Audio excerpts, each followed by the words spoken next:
জুলাই গণ অভ্যুত্থানে বৈষম্য বিরোধী ছাত্র আন্দোলনের সময় সরব ছিলেন দেশের বেশিরভাগ তারকাই। তবে অনেকটা নীরব ভূমিকায় ছিলেন জাতীয় দলের সাবেক অধিনায়ক মাশরাফি বিন মর্তুজা, যা নিয়ে কম সমালোচনা হয়নি। মাশরাফি আওয়ামী লীগের সংসদ সদস্য হলেও সবার কাছে পরিচিত পেয়েছিলেন ক্রিকেট দিয়ে। তাই সাবেক এই অধিনায়কের নীরব থাকায় সামাজিক মাধ্যমে ক্ষোভ ঝেড়েছিলেন তার অনুরাগীরা। এরপর অবশ্য নিজের এই অবস্থানের জন্য দুঃখ প্রকাশ করেন মাশরাফি।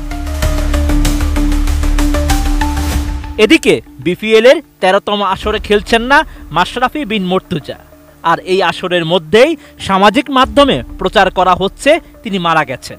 ভাইরাল হওয়া একটি ফটো কার্ডে দাবি করা হয় দুবাইতে মাশরাফি গাড়ি দুর্ঘটনায় মারা গেছেন। এ বিষয়ে আন্তর্জাতিক ফ্যাক্ট চেক প্রতিষ্ঠান রিউমার স্ক্যানার জানায়, মাশরাফি বিন মর্তুজার মারা যাওয়ার দাবিটি সঠিক নয়, বরং কোনো নির্ভরযোগ্য তথ্য প্রমাণ ছাড়াই ভুয়া দাবিটি প্রচার করা হয়েছে।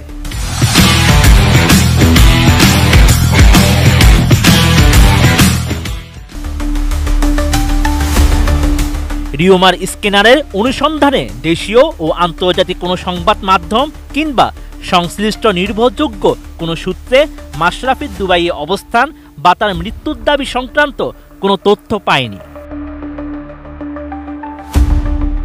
এদিকে মাশরাফি বিগত কয়েক মাসে প্রকাশ্যে আসেননি। তবে সিলেট স্ট্রাইকার্সের কোচ মাহমুদ ইমন গণমাধ্যমকে জানান, মাশরাফি শারীরিক ফিটনেস সমস্যার কারণে বিপিএলে অংশগ্রহণ করতে পারেননি। তবে তার মৃত্যু নিয়ে গুজব ছড়ানো হচ্ছে, যা সম্পূর্ণ মিথ্যা। মাশরাফি বিন মর্তুজা মারা যাওয়ার খবরটি একেবারেই মিথ্যা। এটি একটি গুজব এবং সামাজিক মাধ্যমে ভুল তথ্য ছড়ানো হয়েছে বলে জানান ইমন।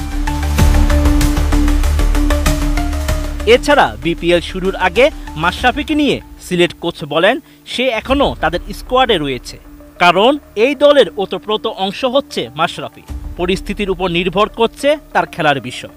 সেই সঙ্গে ফিটনেসের অবস্থা কি, এসবও বিবেচনায় রয়েছে। সে যদি খেলার পর্যায়ে থাকে বা পরিস্থিতি যদি ভালো থাকে তাহলে অবশ্যই খেলবে। Sheikh Farid, ATN news.